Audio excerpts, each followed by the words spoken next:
What's up, everybody? It's Andrew with Because Football. Welcome to another episode. So glad you're here. This one is really cool. This is really one of the most special ones that I've been fortunate enough to make. It was also a bit chaotic in the best possible way. I was very surprised by where this went. I was initially going to interview James Brown. James, the author of Mud, Blood, and Studs, which is a story about his family's sporting history over 3 continents through multiple sports. Really fascinating story that started from a personal project, as you'll hear about in the podcast. Initially, we were going to talk about that and the work he's doing, some projects he's working on for the future. And then something really awesome happened. He extended an invitation to his father, George Brown, who was able to join us. This is what I wasn't expecting. This was very last minute, and it ended up making an amazing interaction and conversation, something that I'm very fortunate to have experienced. Mr. George Brown won a bronze medal with the U.S. at the Panamerican Games in 1959. He played in many semi-professional leagues that were the precursors to the NASL or the MLS back in the 50s. His father, Jim Brown, played on the 1930 U.S. men's national team in the World Cup, the first ever World Cup. He also played for Manchester United, Burnley, other clubs in England and Scotland.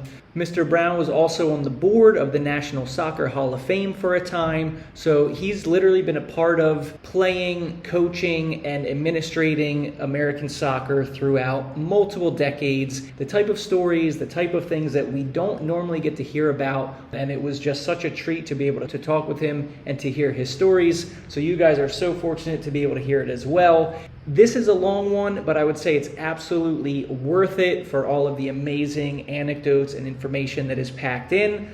Let's get to the episode.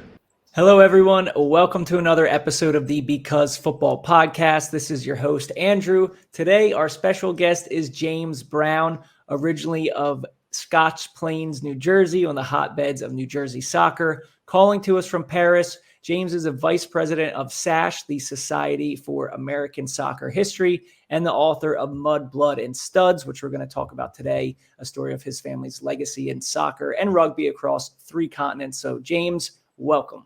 Hi, Andrew. Thank you so much for asking me to be on your podcast. I think what you're doing is really fantastic, and I look forward to sharing a great moment with you. To give everybody a little context, we had an intro chat a couple weeks ago. We got to really get to know each other, which was awesome, and see things that each other are working on. You gave me some great feedback and advice for things. So I'm ready today to get more into your work. But I think the first question we want to start with is to get to know kind of like the roots of your soccer story. So what's the earliest memory you have of the game?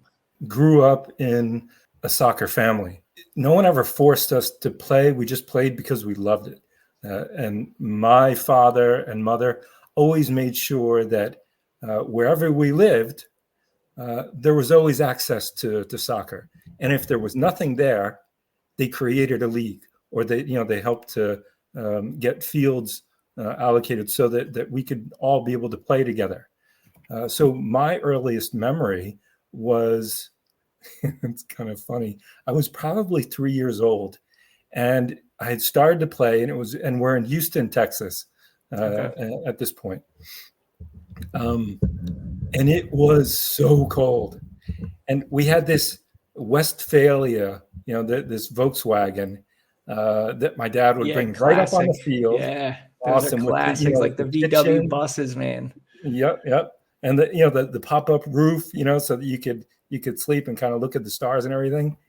But that was my refuge. That was where I was able to escape one night, during games. I was probably going there to play a bit, but also to watch my brother and sister play too. And at some point, nobody could find me. And everybody's shouting my name and, where are you, Jimmy? And it turns out that I was just wrapped up in the Westphalia, called Bessie. And, so that is really my first moment, being very cold and then escaping the cold into the Westphalia. But that is just the beginning of wherever we lived, there was always access to kicking a ball anywhere. Mm-hmm. Even it's up against a wall on a makeshift field, with 2 sticks that you just shove in the ground for goalposts. Yeah. Mr. Brown, welcome. The other Mr. Brown, the senior. Welcome, Right. sir. My name's I Andrew. So nice to exist. meet you. You're the reason we're here. Yes. So you're Andrew. That's right. I'm very pleased to meet you. And Nice good to meet you morning, as well, James. Mr. Brown. Good afternoon, Brad. Good to see you. Nice shirt choice. Yeah, I missed the What's up with blue that? collared shirt memo. Yes. Awesome. So, All right. Seamus, what's up? Mr. Brown, I just got finished asking James one of my favorite questions to ask everyone that I interview, and that's, what's your earliest memory of the game? So I told him about taking refuge in Bessie in Houston when it was too cold. Oh, yes. I remember that. Here I am on the sidelines urging the players and the spectators, which were all wives and mothers. I'm telling them, that's the way you play the game. It doesn't matter what the weather is. And I look around, I can't find Jim. He was the smart one in the crowd, and he jumped in the van, and he was staying in the van to stay warm. My first memory, when I was going to the Mar College, what I would do is I was probably about a mile from the Mar College in Troon. What I'd do is I had a tennis ball, and I would try to see how few kicks at the ball it would require to get to the Mar College. I had to kick the tennis ball with forward spin, so it would go as far as it could. When I reached the bridge to go to the Mar College, I would pick it up, and I would give myself 2 shots to go, 2 theoretical shots to go over the bridge. Andrew, the Mar College was an absolutely beautiful public school with a great dome, a I'm trying copper to find photos now. Yeah. a copper dome, and it was absolutely beautiful, and the playing fields were terrific. There was no such thing as playing soccer on the playing fields. They were reserved for rugby and cricket. So soccer was a plebeian sport. Didn't make the grade there. They would never play soccer on that field. I still think of it, and the fact that I couldn't play soccer on it. Anything that involved a soccer ball I was up for. But my cousins were all into rugby, Gordon and Peter Brown, and of course they were. Gordon started as a goalie in football, right? You're right. His father was a goalkeeper for Hibs in Edinburgh, and was capped for Scotland. Yeah, and he won. He won the cup medal with Clyde as a goalie. Andrew, he had some wonderful stories, and I'd like to tell you one that please. He told. For everyone, for some people listening, and then for anybody watching, we have the Brown family sporting tree. So of course here, bottom left is our featured guest, Mr. George Brown, and then your father, Jim, right? But we're talking about is Gordon. Yeah, Gordon's on here in the bottom right. So Gordon Brown was originally the goalkeeper and then rugby. My uncle John was being interviewed, I believe by BBC at one point, and the host said to him, Mr. Brown said, all the records say that you're a very good goalkeeper, but I understand that you're actually an excellent goalkeeper. What is the difference between the two? And my Uncle John said, well, to be a very good goalkeeper, you have to know your angles. You have to be good in the air. You have to be able to get down on hard hit ground balls. And the host interrupted him and said, yes, but what's the difference between a very good goalkeeper and an excellent goalkeeper? And my Uncle John said, well, you have to have all the basic tools for a good goalkeeper, but to be an excellent goalkeeper, you have to be a wee bit touched in the head. So now, I think I can. That goes for actually most of the goalkeepers I've known, to be fair, but I guess it's especially so with the elite. well, my Uncle John was a wonderful individual, apparently a very, very good goalkeeper, and he was so soft-spoken. He was one of these goalkeepers. Remember at the time he played, you could knock the goalkeeper into the goals with the ball, and it was a goal. Wow. You couldn't knock my Uncle John into the goals.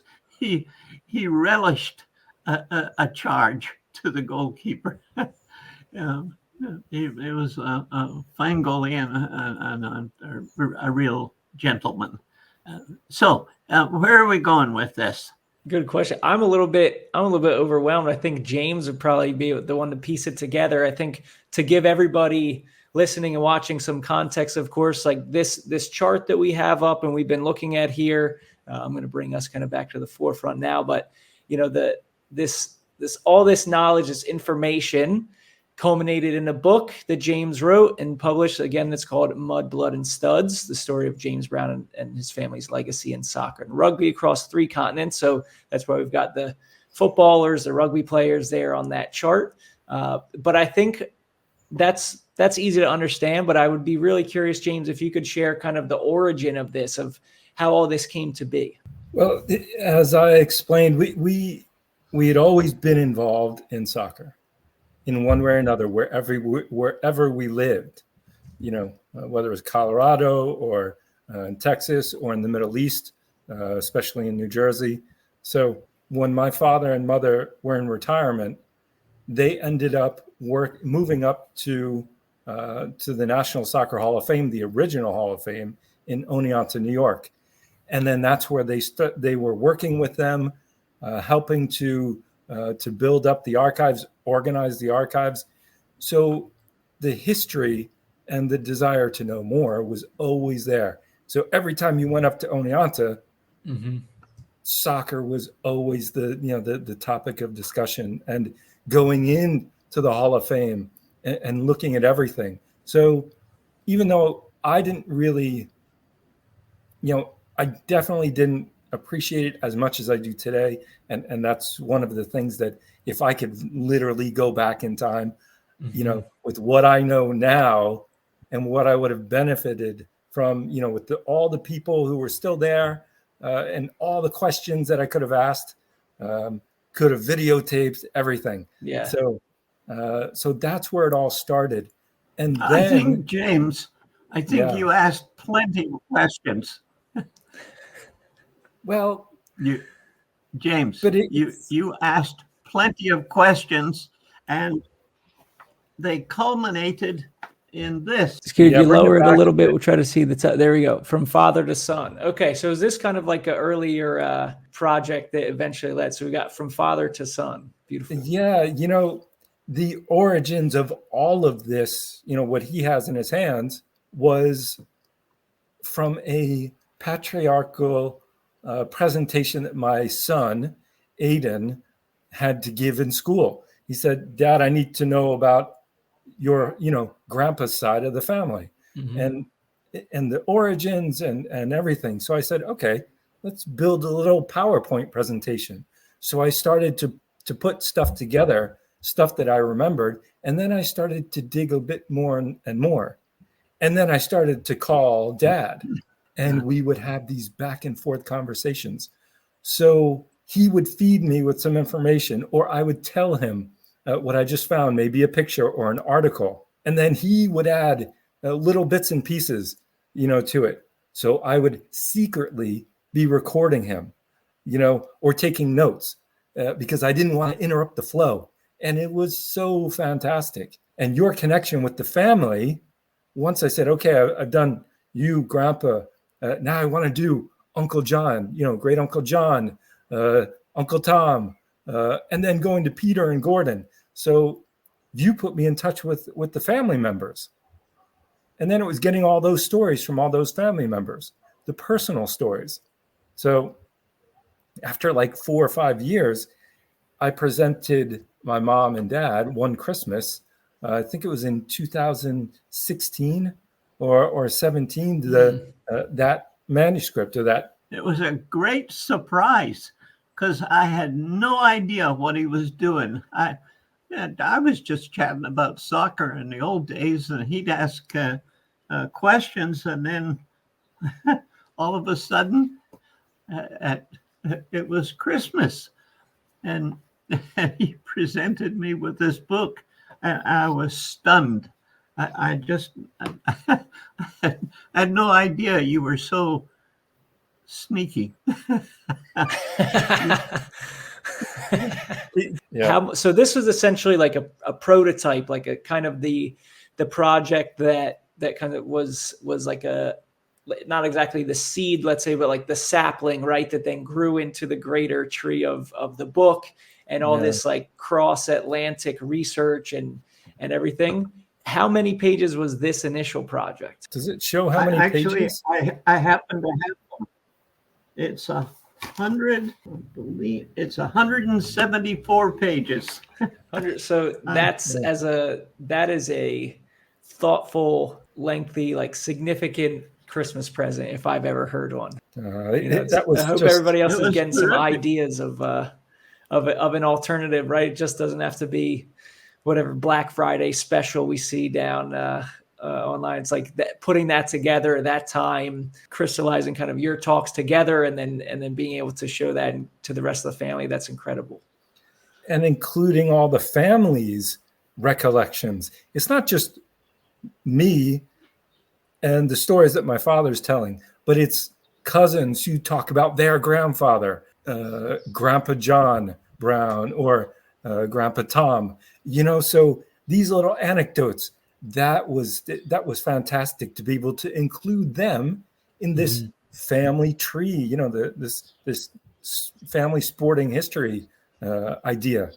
And next, how am I gonna convince a publisher to publish family genealogy and family history, soccer, football, rugby, United States, South Africa, Scotland, England, and then South America with the World Cup. So it was 100%. Because to bring everybody up to speed a little bit, fill in some of these cracks here. We've got Mr. Brown, your father, Jim, right, was part of that original U.S. men's national team that played in the 1930 World Cup, the first ever World Cup. And so that's where James is mentioning, even the South American aspect of the story here. In addition to playing for the national team, played for Manchester United, Spurs, Brentford, Guildford City, Clyde, and then the New York Giants and Brooklyn Wanderers in the States as well. And this is a period of time, not only with kind of the start of the national team, but for some people listening and thinking, okay, 1930s United States, they don't really associate that with soccer, right? But could you guys both tell us a little bit about like kind of what the game looked like and kind of the impact it had on the country at the time? I do recall talking with my father about what the game was like back then, and it was actually thriving. You may recall Andrew Horace Stoneham. He owned Not familiar. the Giants, and he owned the baseball Giants and the football Giants, and it was some entrepreneur, and the game at that time, because of the flow of immigrants, the game was quite popular, and they had teams up and down the East Coast. And of course, that's the Portuguese were heavily invested in the game.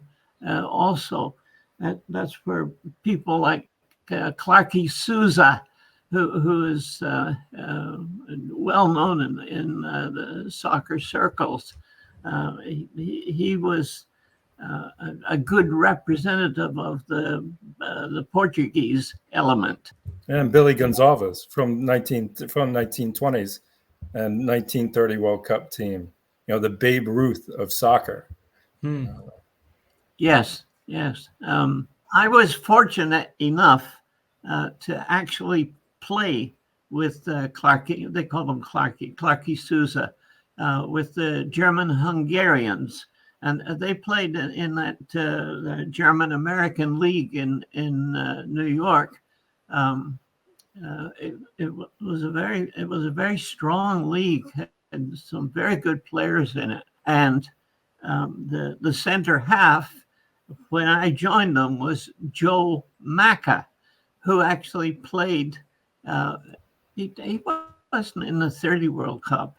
He was in the 1950 World Cup when the U.S. beat England.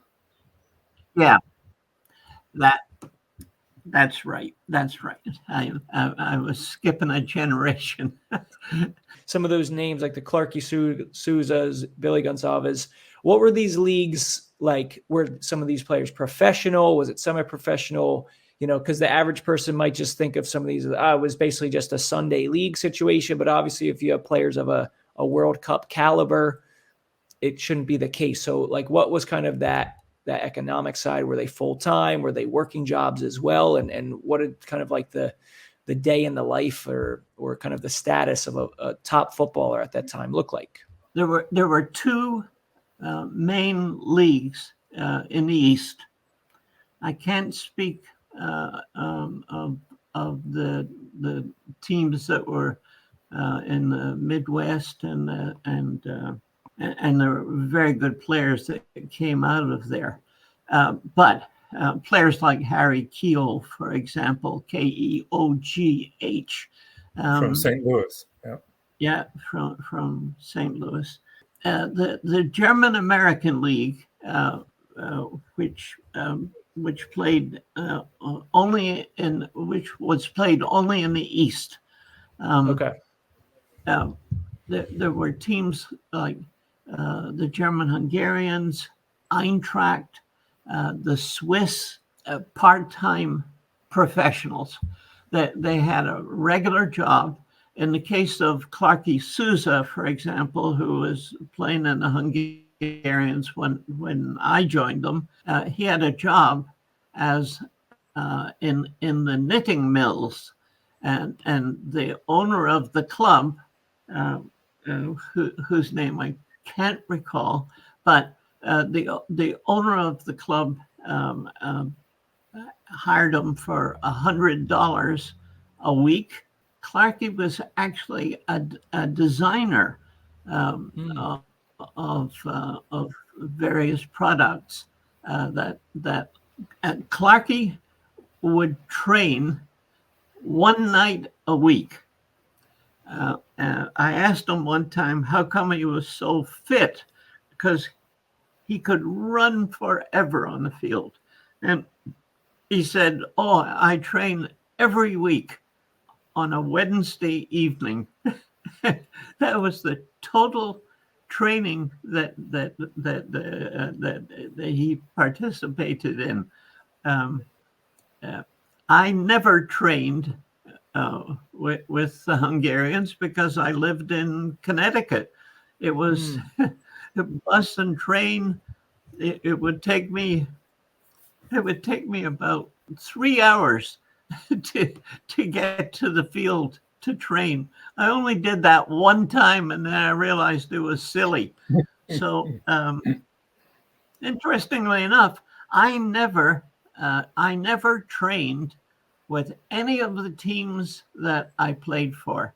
I trained on my own. I would get a ball, and in Greenwich, Connecticut, I would kick the ball up against a handball wall, a concrete wall, and so I really played soccer by myself. But at the time, after I graduated from high school, I was 16 years old. I worked in a bank as a as a grunt in accounting. I also coached, and I coached the high school soccer team a couple of years after I graduated from high school, and we won the county championship. Brilliant. Which is Brilliant. a big deal. And I also played, thanks to my father, who, by the way, was very entrepreneurial. He decided that since I couldn't play baseball, I couldn't play basketball. I was quite small. I'm sure I was only about 5'2" or 3" or something. I was really quite small. So he decided that I needed to play soccer. So he revived a league, the Connecticut State Amateur League, founded a team called Greenport United, and he played. So I had the pleasure of playing with my father for a couple of years. Amazing. It was really great. There's kind of a funny story associated with that. The way we played was we could beat the offside trap. I would kind of run parallel with the defense, and at a certain point, I would yell, or he would yell, "Go!" And he'd put the ball through. He'd split the fullbacks, and I would just run onto the ball, and I scored. You just had the Finnish breakaways, right? And you had 100% record, I heard, too. 100% in breakaways, 1-on-1s. It was so easy playing with him, but I did make a major mistake one time. He and I were playing, and we kind of in the course of the play, we ended up. I went inside, and he went outside. I was playing outside right, and he was playing inside right. and so I got the ball, saw where everybody was playing, pushed the ball through, and yelled "Go!" to my father, and he just stopped, and he said, "George, I'm 42 years old. I can't go anyplace." Yeah, his going years are behind him there. Amazing. Amazing. He was a wonderful player, by the way. He was not fast. He didn't know any of these cobra moves, but as I used to say, he had one move. You know, he would throw a body swerve, and he'd send the defense up into the stands. It was so effective. He was a joy to play with. He was very clean. It was only as required that he would foul.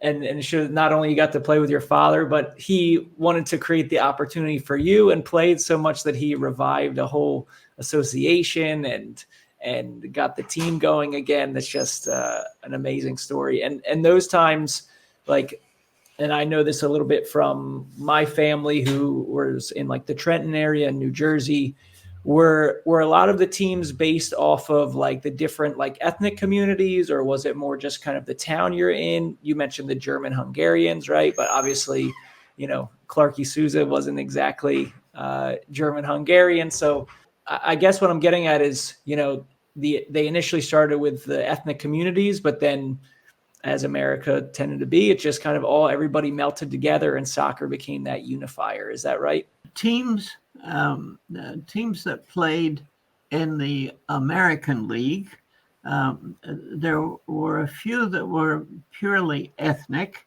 There were the Hispano, there were, let me think, Hakoah, the Jewish team. Okay.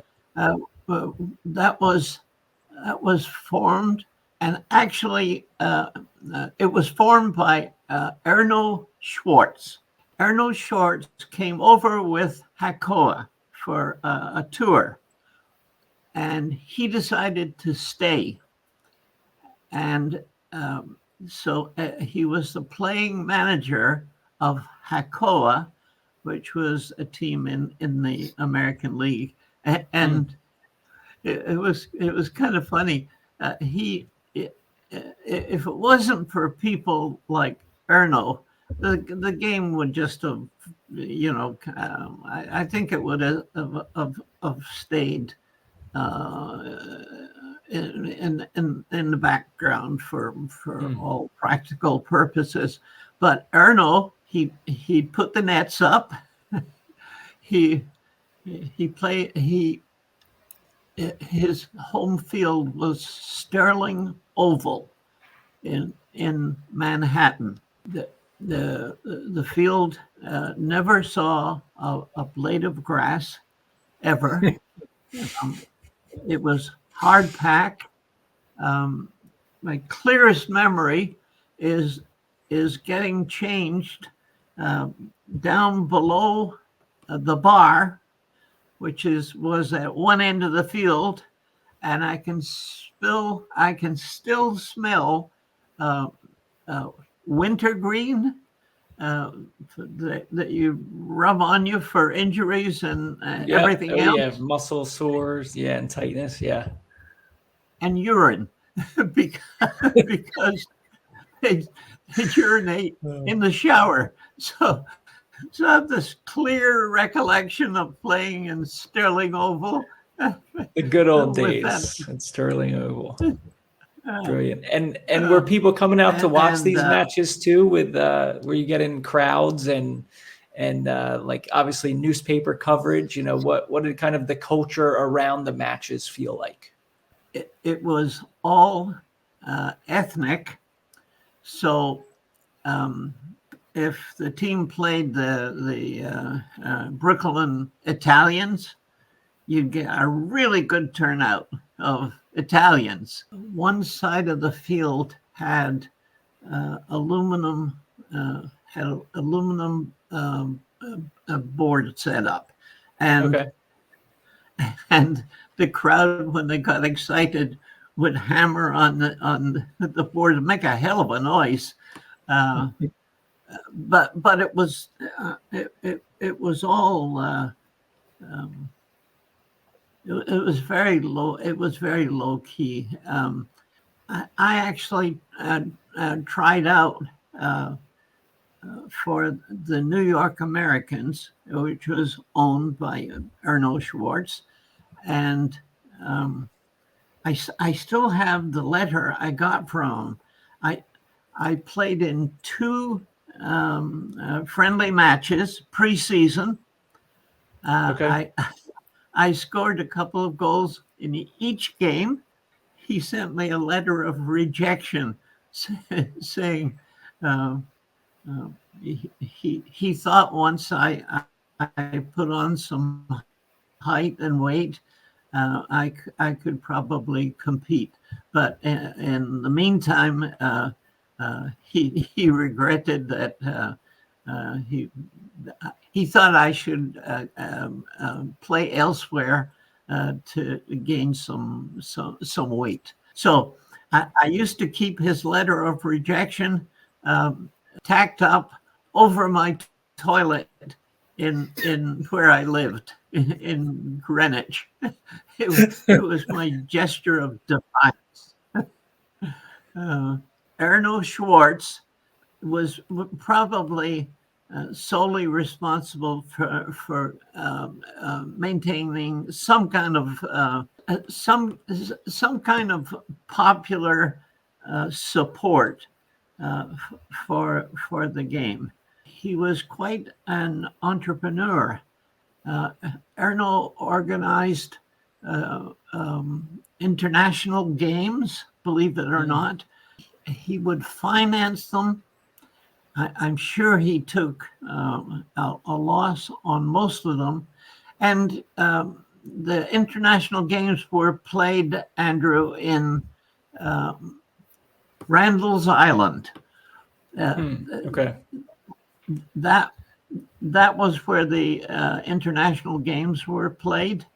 And I don't believe he ever made any money on it. But he kept the game alive. He was responsible for the second iteration of the ASL in the early 1930s, after the first ASL crashed, after the Great Depression, poor choices from management of owners of teams, and then these clashes with the federation and the amateur cup. So it was very interesting. But he always was the one who championed soccer, as my dad said, inviting international teams. Could be Celtic coming over to play. In the late 1930s, early 1930s as well. So I found Erno Schwartz's son-in-law, who lives down in Florida, and we had a Zoom, my dad and I, with the son-in-law and his son, talking about dad and memories of the game. Yeah, exactly. So, and it turns out that Andrew, sorry, something just occurred to me. I don't want to forget. My memory is not very good these days. You're doing great. I'm loving this. Andrew, there was a fella called Max Doss, DOSS,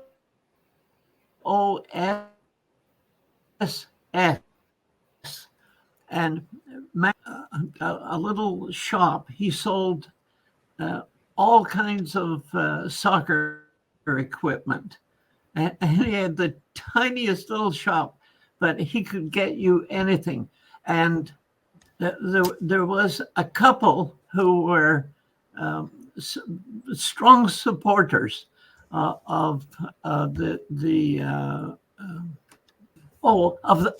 German Hungarians, and they bought me my very first pair of like Adidas, the soft ones. I used to play with the heavy leather, hard-toed shoes, and every weekend, what I had to do was I had a shoe last, and I would take my shoes.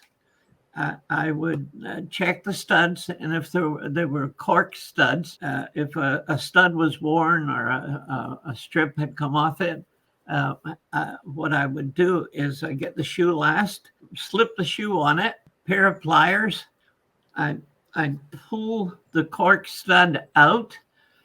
I would take a match, one of these the wooden matchsticks, and Okay. I would tap it in the hole, and I would fill the hole up with the matchsticks, and then I'd replace. I'd put a new cork stud in. So it was always a fun exercise, getting ready for a game every Sunday during the season. If it was raining, and they very often they'd cancel the game, but you never knew until you got to the field whether the game was on. Yeah. I can still remember, James, my mother would stick her head out the window, and it would be lashing, and she'd say, "I think there's a break in the sky." And they were so desperate for a game on a Sunday. They would come to all the games, right? Grandma and Grandpa would take every game. I've seen us play a match, and my mother would be the only one in the stands. Literally, so this lone figure would, huddled in the stands with a coat wrapped around her, freezing, but she would not miss a game. It didn't matter what happened. She would come to your defense. So a homer was what they called the person, a fan like that. Can you tell the story about dangerous? Sorry. Yeah. Okay. And that's the thing. Tell the story about Grandpa having to come and extract her from the mob. I'm loving this. I'm thinking of Mrs. Brown as the original American soccer mom here, and I can't wait for this story. She was not tactful. There was one game where the opposing team had a bunch of fans all standing on the sidelines, and I guess what happened was I got into some kind of an altercation, and my mother came to my defense vocally on the sidelines, but she was standing on the side of the field which contained the other team's fans. And she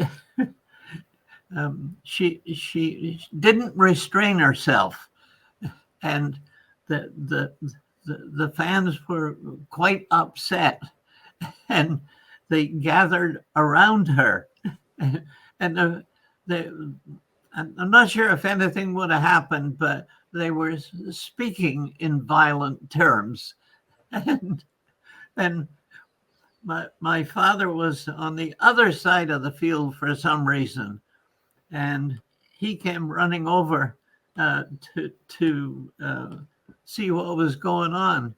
And so in order to extricate her from the fans, he took a hold of her and he said, come on, woman, we're leaving. And he kind of motioned the other team's fans away. And as he's leaving, I guess they were very unhappy with her and making it known. And she said to my father, "Are you going to let them speak to me that way?" The best my father could do was just grab her by the shoulders and said, "Come with me, woman," and dragged her out of there. She'd have got him killed. Sounds like quite the handful, and especially coming to your defense, when you were wronged on the field. I could do no wrong as far as my mother was concerned. My father was a little bit more balanced in his judgment, but I think he probably saved my mother from harm several times during my career. Yeah, so I guess we could say she's maybe one of the first cases of soccer hooliganism here in stateside. Is that right?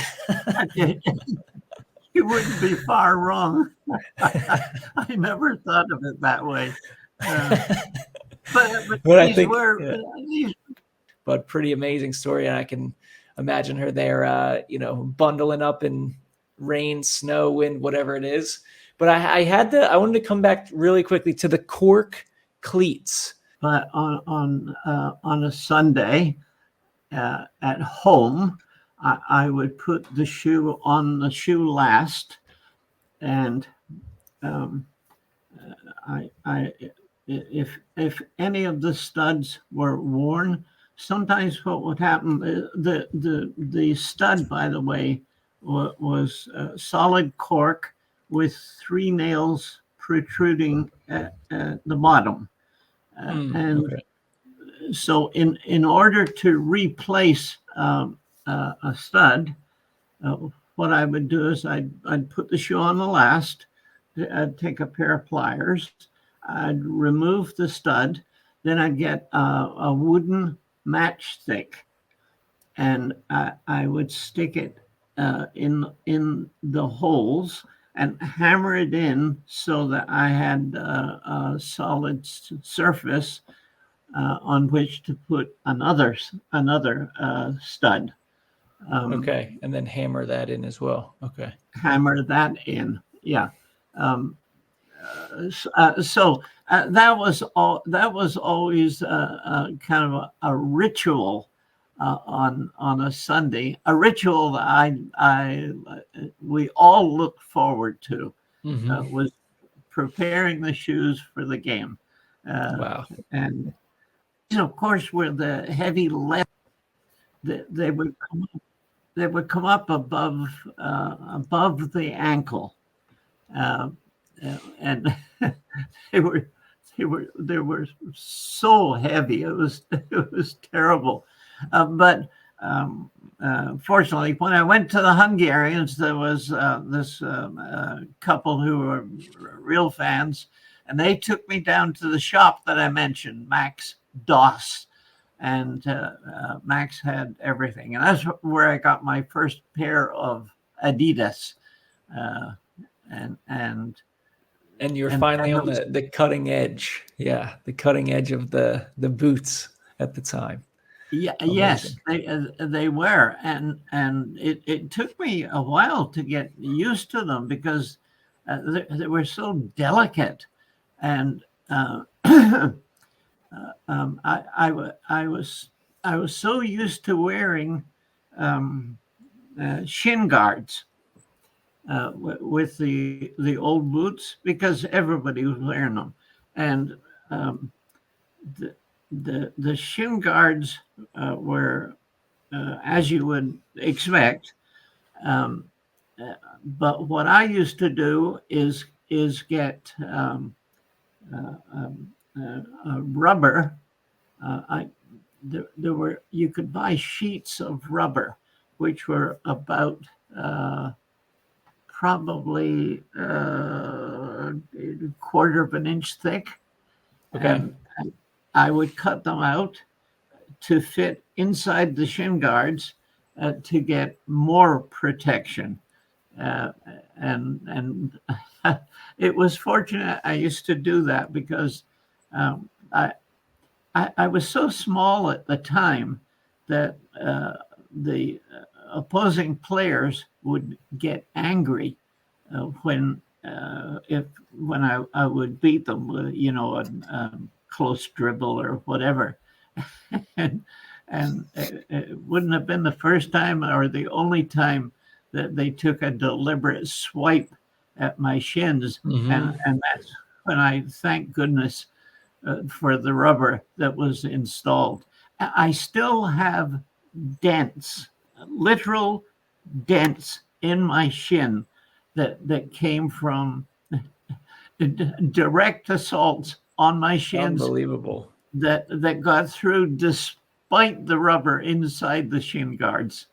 Wow. I mean, and now we think about modern soccer, it's you can get a yellow card for hardly even touching somebody, or red card now and to protect players for sure. But at that time, what did it take, for a bookable offense? Like what really was outside the pale of things that was going to actually warrant some kind of stern punishment from the ref? There was no such thing as cards in the game when I played. The referee would, Jimmy was a Scottish referee, and my father would buy him a drink or two at halftime, and I can remember one occasion when I was playing against a player who played left fullback. I was the outside right for Hakoah. He was all set up to kick the ball. He was facing his own goals, and he was kicking a ball backwards towards our goals. And I'd have been red carded today.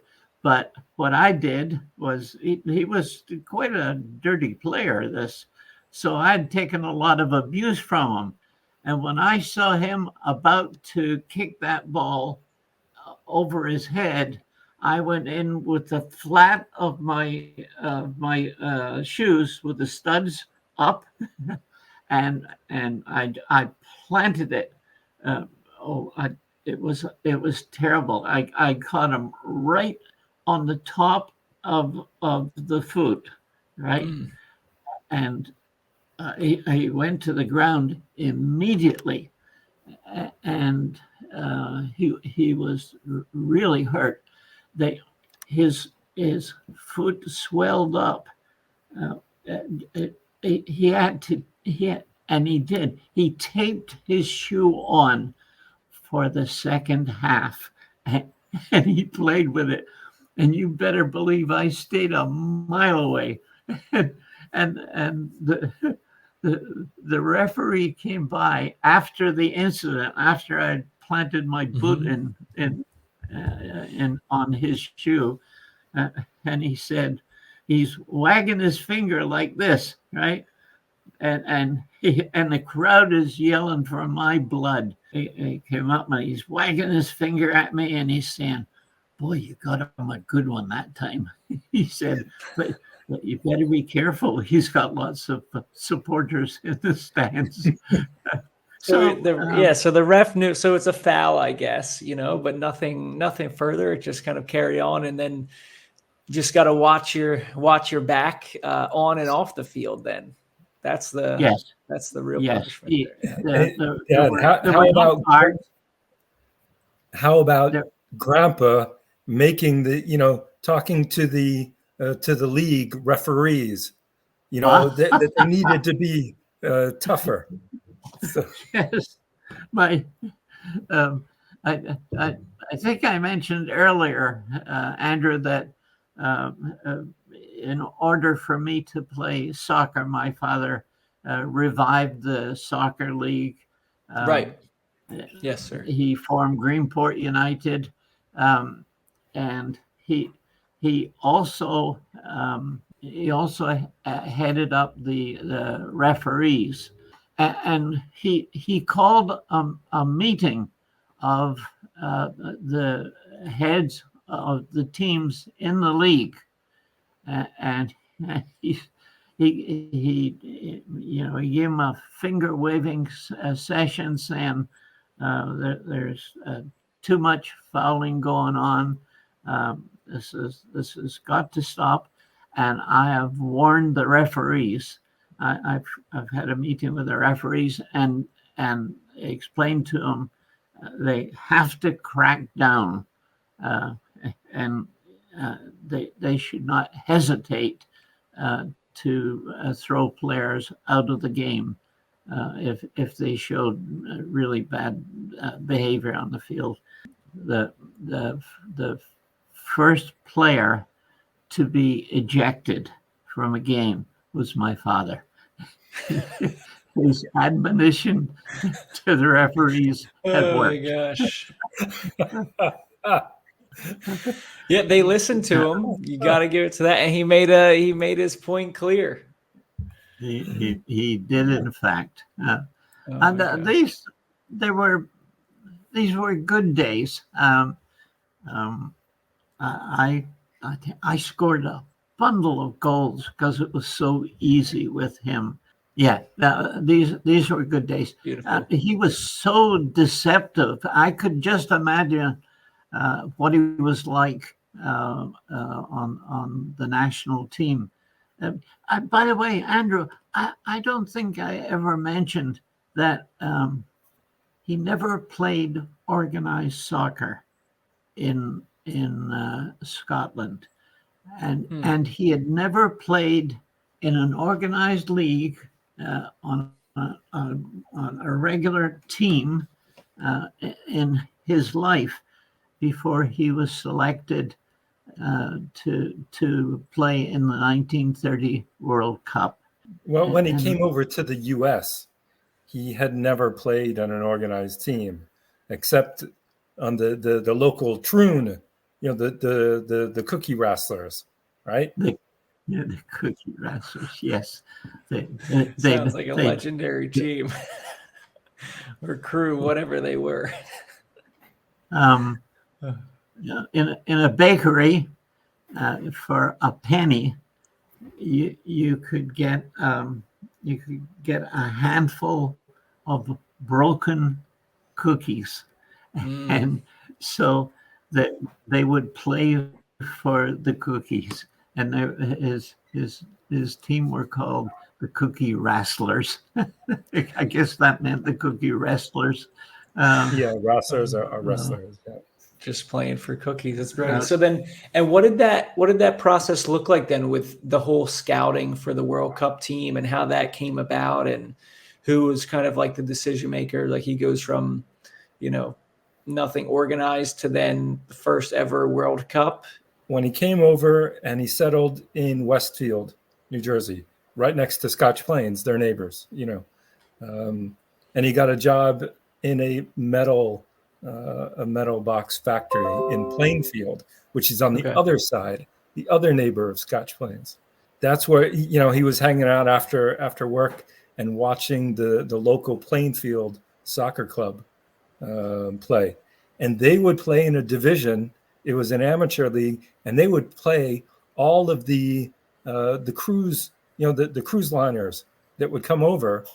Most of those cruise ships would stay in port for about a week or two. Mm-hmm. So they ended up drawing crowds and and were able to form a team. So there were so many coming that they would always have a team, enough for a league. And Grandpa was very skinny but very tall. And one day they were missing players, and so they asked him when he was on the sideline watching if he wanted to play, and that's where he got it. That's where he got that first start. But he did really well. That he was just a notch above these kids playing. Even though he had never played, professionally or organized, and he was about 18 years old, 17, 18 years old at that point. But still, you had that notion, So what he brought from Troon in Scotland over to the U.S. was, just a step above what it was like at that point in 1928. And then he went over to the Bayonne Rovers. He apprenticed from the age of 13. He apprenticed for, 5 years as a riveter. So he was a fully qualified ship's riveter, and they used to rivet by hand those days. Wow. And he actually was in a squad uh, with his brothers, his brother John, Tom, and Andrew. I think that's correct. That Yeah. was the squad. So one heated the rivets, and he would throw the rivets, the red hot rivets, to a guy they called the hodder on, the holder on. He would hold them and then would strike them, and one would be on the other side, uh, um, uh, and he'd be hammering on the other side of the ship's hull, so that the rivet would be flattened on the inside of the hull. I think that's a fair description. Anyway, so he was a fully qualified ship's riveter, and when he went to the States, he got a job. I think he was riveting boxes or something, metal boxes. Does that sound right, Jim? Yeah. Yeah. So he had come over to find his. No, it was in Plainfield. Dad, take a look at this photo. You've never seen this photo of your grandpa Brown. I actually I have. This is the one of him in his jacket. Oh, maybe. James? Yeah, the portrait that was taken in New York City. This is James or Jim Brown. Yeah. Explain who this is, please. This would be my father's. Would it be his grandfather? No, Jim? his father. That's who he went to go and look for and try and. Yes. That was his original objective for going to the States, was to try and find his father. He found him, but they never got reconciled. His father did a bunk and left his mother with let's see, with 4 boys and three girls. He did a bunk, and he walked away from and just left and went to the States from the full family. Yep. He would come and go for quite a long time, but every time he came and he would leave, 9 months later there was another kid. That's right. So one thing, I was in Scotland in early September, talking with family there and meeting with people, a lot of relatives there. And one of the relatives, it's the Bell side of the family, and my great grandmother, or James's wife, she was a Bell, so Isabella Bell. Okay. And at some point, her brothers, she had like 4 or 5 brothers, and they literally forced him out and said, "Don't ever come back, or you're going to catch high hell." So they were the ones that made sure that he got out and he stayed out. Yeah, but you're right. Every time he came, I guess he was in the Merchant Marines, right? Right. Every time he came back, 9 months later, there'd be another Brown or Bell. I'm not sure which. Yeah. Brown. Yeah. Yeah, Brown. So that's one of the great things about staying connected with family. These cousins that I saw in September, some of them I haven't seen for 20 years, 30 years. But there are other elders in the family and it was wonderful. Some people are saying, hi, I know that we're related, but where are we on the family tree? So someone took like 4 or 5 sheets of white paper, got a pen, and started to create family tree, a big family tree. And it was spreading and spreading. So he would go to every table. There were like 8 or 9 tables in the room in Troon. And he would say, okay, who are you? And where are you on this family tree? Wow. So Andrew is a big genealogy and family tree guy as well. So he and I had a really great talk about that, building up to this call. And I think it's amazing how what really, obviously, James, you always had the interest, and growing up, were exposed to it with your parents supporting you. And then from what was just your son's school presentation, then grew to, one of the greatest Christmas presents of all time, and then to a book, and now has like continued. And it's this, like, it's the football, the soccer, obviously in your family's case, the rugby as well, but also just kind of like those stories and the things that it's really tough to put your finger on, like why it's so moving and why it, drove you to write a book and all this. It's just a really, just incredible, but beautiful thing. And I can recognize that with my family's history as well. Mr. Brown, I wanted to circle back. You mentioned something about your father buying drinks at halftime for the referee, which is a fantastic sentence. That brought to mind, nowadays, like, it's absurd, the level of, science, technology, everything that players have. But what would be, if you're prepared, like when I was a kid, to prepare for a game, my parents would say, have some carbs, have some pasta. It would be like butter and pasta, right? Or something like that. Did you even think of what you ate helped give you more energy in a match? Or what was kind of the, your pre-match food? Of course, you're fixing your boots and making sure they're in tip-top shape for the game, but what was some of those pre-match and halftime and post-match preparations like? I had a very important diet the day of a match. I would have mince and tatties. Mince, I know, right? Some kind of minced meat, but what's tatties? Potatoes. Mm.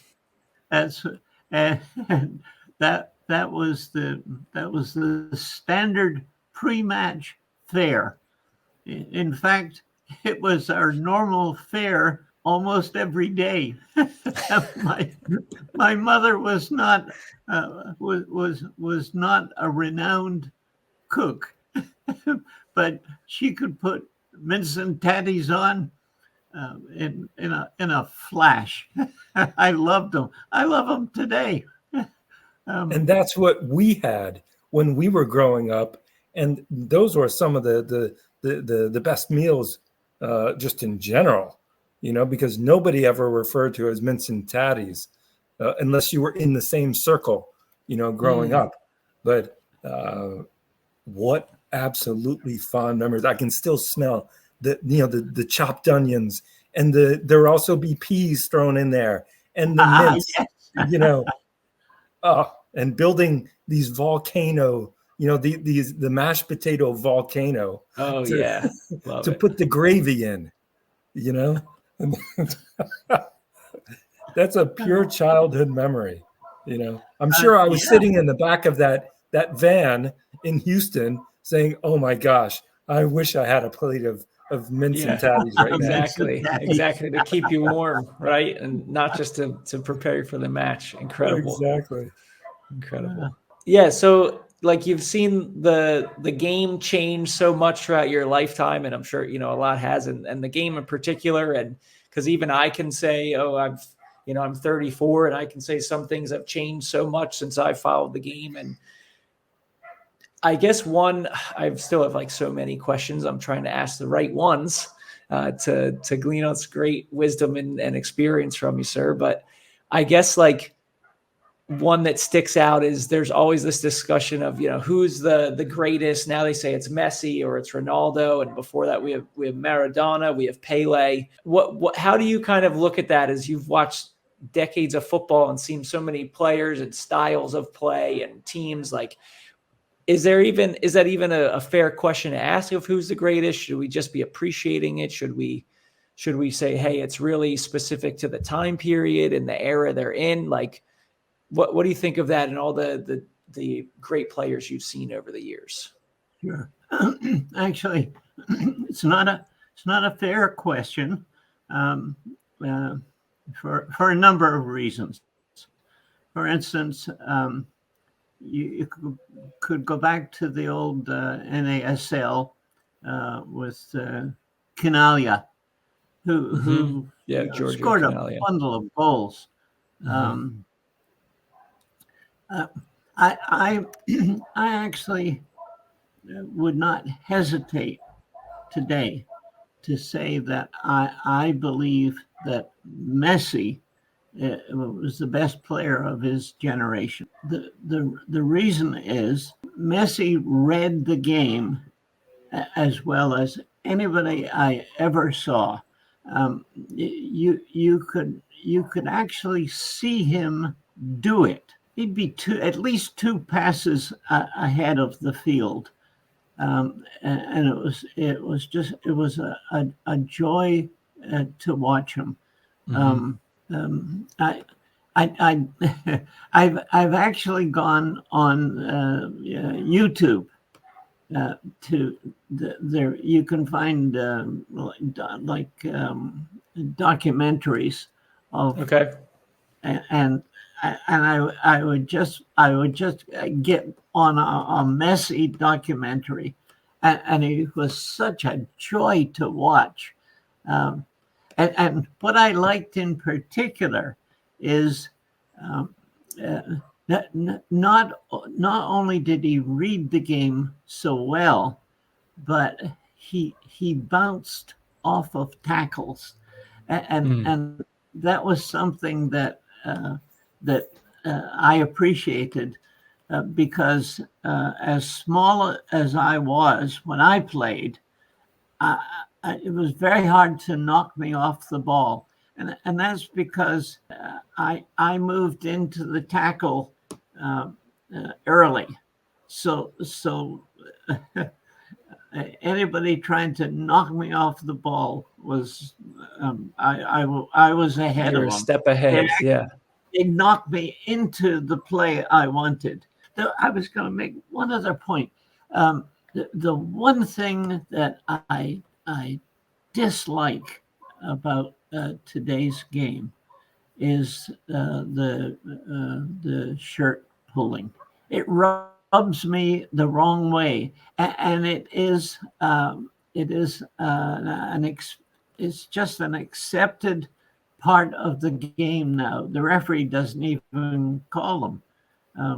Shirt pulling that's part of the game. Yeah, or tactical fouls now too to just stop players. Yeah. Well, Dad, one thing that you can. I'm sorry. Just adding on to that Messi, the Messi, style, but also the thought is that I believe they're playing Inter Miami's playing tonight or this weekend, and they're actually putting there's going to be one camera that is going to be focused on him and all of his movements during the whole game. So it's going through TikTok. I believe they're the ones who are providing it. But really, okay, yeah. So they once did that with Zinedine Zidane when he played with Real Madrid. There was a I believe a Netflix documentary that was solely focused on Zidane, and you saw him from his cleats all the way up to his head. But very, very close-up views of his spins, turning, feinting, tackling, shifting. So sure. I'm glad you told me. I will definitely tune in on that. Yeah, take a look and see when it is. I think it's coming either today or in the next day or so. Yeah, I'm not sure. It might be. Yeah, it might be this evening. But it's the type of player they're just fortunate to see. No matter the the era, and I think standing the test of time. I think sometimes I'll go, especially during COVID when we were all locked down and couldn't go anywhere. I had a phase where I was trying to find all these old videos from the European Cup and the NASL and everything from the 50s, 60s, 40s. I mean, there's so much on YouTube. Fortunately, now it's this is going to go on YouTube and be part of those the long tail and database of everything there. But trying to just watch kind of the styles of play and everything, and it's really hard to go back, like from my perspective, and look back and really kind of understand. It's hard to know, like, because I'm used to certain things that maybe we're just starting them, certain tactics and formations and ideas within the game. And then but at the time when you're watching it, it's like, okay, this player is doing something new and revolutionary. And so that's why I feel like your experience is so helpful, because you're able to kind of share, hey, this guy really was that good, or it might look like something people do commonplace today, but it's because he started it and made it popular, Yeah. I can remember, Jim, that my other son, David, he decided to, after he graduated from school, I'm not sure the exact, but he decided to play in a Portuguese league. He was playing in a Portuguese league. There was a Portuguese referee, and the game got out of hand, and they were surrounding the referee. It was pretty rough, and all of a sudden the referee ran off the field, and I said to myself, that was a smart move, because the game was totally out of control. He ran to his car and he got a revolver. Oh my God. And he ran back to the field. Sounds like Newark. And it sounds like Trenton.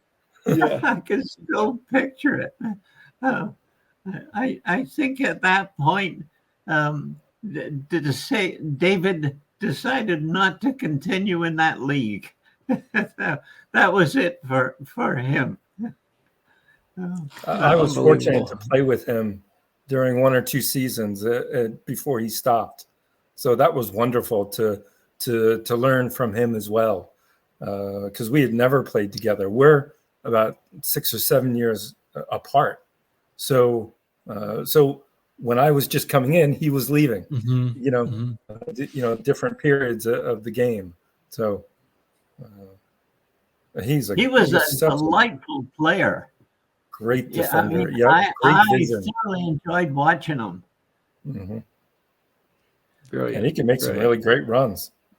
He was something else, and that helped inspire me to want to be in the defense. And knowing how he did when he played in high school, because he went to Scotch Plains as well, and he was in the very beginning of the Scotch Plains varsity program. So a lot of those players are still involved locally in the program, in the club program as well. So those are really great people to play with. When my brother was between 16 and 18, that's when he would have everybody over at home in Scotch Plains, and so we played in the backyard. And like I was saying, just sticks in the ground or shirts as goalposts. Yep. And it was barefoot soccer, no holds barred, and you couldn't cry, you couldn't complain. You just, you had to toughen up. And that's how myself and my friends who decided to stick with it, and tough it out, that's how we really got immersed in the game, because of my brother and his friends. So I really have a a lot of debt of gratitude to give to him and his buddies who loved the game so much at the beginning of the program. And that was the very start of Scotch Plains going on to become, while I was there, 2-time state champions in 87 and 89, best in the state in one year. And then from there, all Americans. And then we won the state championship a number of times afterwards. So at least 3 more times. So there were a lot of brothers who played together, and they had that big gap, and they were able to benefit as well from their brothers, And So- the moments you're saying the barefoot games in the yard, those are the things that's really like the vibrant soccer love and passion and like culture and community that we think about of within the homes and then within neighborhoods. And for me growing up, I don't think I never had a neighbor that played soccer, right? Like I was playing by myself. Then I roped my sister into it and she would play, but but it was always so hard to find that type of thing. So it's really specific, even like the suburbs of Philadelphia, which Philadelphia has a really rich soccer history too, but that was really tough to find. And then I talk to parents now because I coach a lot, and so often the ones I'm talking to, they never played, and soccer is something that just happens at practice with a coach within the lines on the field and all those things. And so I think that we do have a really vibrant soccer culture within the US, but it comes from those like ethnic communities and the families where it stayed in that. And now my hope is with something like the World Cup coming up in 2026, now that it's so much more commonplace to see kids wearing soccer jerseys, playing soccer video games, watching, like it's just so much more commonplace. And I do hear some stories now from some parents of, oh yeah, there's 7 or 8 kids in the neighborhood that play and they're out there every day in the driveway or something like that. Or yeah, his older brother plays, so they're playing too. And there's still a lot that don't, and you can see that they don't really have the bug, but then it's kind of reassuring to hear. And I think that's that level, like where it's happening more commonly in families, and it's common to just watch, just like American football on a Sunday is a rite of passage and something that everybody does. Like when we can get to that point with soccer, I don't know if the MLS will get there, but I know Premier League is coming to that point. I think like that's what I think about with is America like on a mainstream, a soccer country. We're getting there, but it's really the culture and within families that I think it's born and is really that seed is watered. Andrew, the thing that I really take pleasure in is the women's soccer. The skill level is absolutely wonderful. The U.S. has a unique had a unique advantage yes. over the other countries. They no longer have it. It's a real pleasure seeing the different styles of the women's game as a function of the country. And one of the reasons I like women's soccer is the support it gets. It's fan base, which is marvelous. And when I see players like who would be Ali Morgan? Would that be one? Alex Morgan, who actually just retired recently, but has made such a huge, you could say one of the top 5 like most influential women's players in American history for sure. Yeah, and Rapinoe. Rapinoe. And it's such a pleasure watching that. Yeah, the quality of the game with those players was wonderful. They're up against stiff competition now from the other countries. Absolutely. And you get countries like Japan, for instance, which is very interesting because, and I'd be interested in your observations. They play. Japan plays almost a Scottish or more Scottish style of play, straight ahead, always on the attack, but ever ready to fall back. But they're always on the attack, and that's a unique style of play today, because lots of teams have this need to do this extraordinary, well, not extraordinary now, but things like playing out from the back, right? which Possessing, is great if you have the skill level to do it properly. And I'm reminded that our men's team attempted that unsuccessfully a couple of times, because they still do not have a skill level which is evident in other countries. Yeah, I think. Sorry, you make a point with like the styles of play. It's something I think about because, I would say that we're seeing now just unbelievable levels of technical ability in general in world soccer. Like, it always seems it just continues to be incredible, and like the athleticism more than anything continuing, and the players are so fit, they're like machines.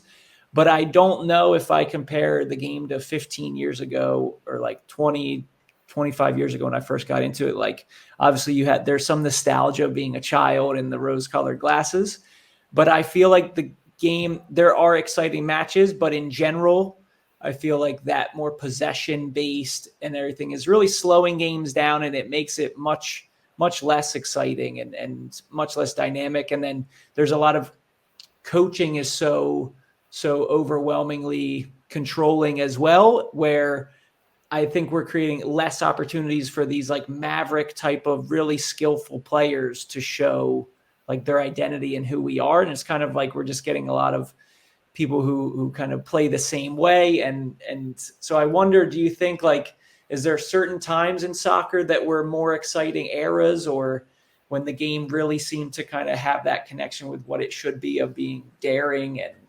and showing individuality and creativity?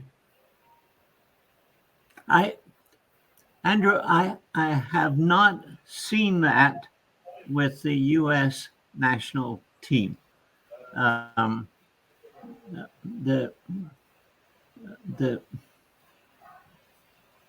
Even today's U.S. national team, I think is it can't even come close to matching the quality of some of the other countries. James, what's your opinion of today's national team, men's national team? Well, I think one of the good things is that a majority of the players are getting a lot more playing time in Europe. Mm-hmm. You look at Pulisic and those types. I mean, he's just on a tear right now at AC Milan. Yeah, he's killing it. And thank goodness. But Pulisic. Yeah. But somebody said the other day, they talk about the players being disgruntled because they're tired of playing so many matches. The FIFA and UEFA, regular normal federations have their own cup tournaments, multiple competitions, CONCACAF, you name it. It's just so packed, and the players are getting so much more money. But then one of the guys said, you have to understand that we actually need to schedule more games in order to make this affordable, because we're giving so much money to the players. We need to be able to come out ahead. So it's really a very interesting discussion about schedules becoming more and more packed, players not being able to deal with it. Player care is extremely important today, and luckily we have all of these apparatus and The GPS and checking all the yeah, levels, monitoring, health monitoring during games, but also when they get hurt, and then when they have to go through rehabilitation and training to get back in shape. I think that players, they should feel lucky to have this type of player care, from start to finish today. But they're also in a really bad situation with all the games that they're obliged to play. We're seeing things. It's like there's not much more calendar we can squeeze out of this here, right? It's always a competition. Even the FIFA Club World Cup is in jeopardy as well. So I think that it's just a sign of like the absolute peak of what is possible until something has to shift, and maybe we're on the edge of another transformation of some point. So I wanted to be able to go to the question how I love to end like every episode that I do, like with all of our guests. So the question that I love to ask, and Mr. Brown, I'd like your answer first. Could you complete the sentence, because football? Because soccer does not require sophisticated equipment to play. That means that players can arise from the slums of any country, so long as they have something that looks like a ball, the game can be played. It is, in fact, a universal language which unites countries and individuals. And that's one reason I love the game. Yeah, that's a wonderful answer. Thank you for sharing that. And James, how about you? How would you complete that sentence? Because football, or let's really dig into our Americanness here and say because soccer. Well, I would kind of piggyback on what Dad has just said, and saying the world is truly a better place because of soccer. I think that the founders of the game, they saw that common thread, and that is part of America's origins in soccer. Literally threads because of post Civil War industrialization, and the thread companies coming over, implanting themselves in Newark, Clark's thread. Literally, it's because of that love for the round ball that we have a chance to be here today and talk about how great the sport is.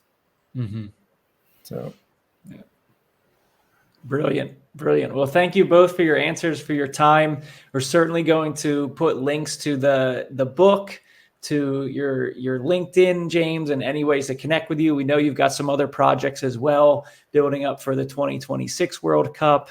You do a lot of work and research on that initial World Cup that your grandfather had played in 1930 in Montevideo, which I will also sooner or later be putting out a video, because I was there earlier this year and I have a family connection a little bit too, not quite playing in the World Cup, but certainly soccer and family related. So it's cool that we kind of share that too. So that's coming out at some point. So if you're watching this or listening, just hop over to the YouTube channel, see if we've gotten it up there yet. But yeah, this was amazing. We thank you both for your time. Mr. Brown, thank you for sharing your experience and all the ways that you've seen this game grow and change in the US. And James, for your hard work of taking a simple passion project and really able to bring people together, to give them something to be excited about for just all these incredible little mini stories and adventures that you've gone on and creative as a part of it. So it's been so fantastic to have you both on here And we appreciate you sharing your time and energy with us. Yes. All the best in the rest of your project. All right. Thank you very much. Goodbye. Goodbye, James. Goodbye, Andrew. I'm now Bye, Mr. going to go Brown. get some breakfast. Mince and All right, tatties good. for breakfast. Yeah. Oh, man, yes. If not for breakfast, put it on the lunch menu. Yeah. It's a bit early for that. Brilliant. Well, no, it was a pleasure. And thanks everyone for watching, listening, and being a part of this as well. And we can't wait to pick up with this and follow up again in the future and share some more stories as well. So appreciate so much. And we'll see you guys on the next episode. Thank you.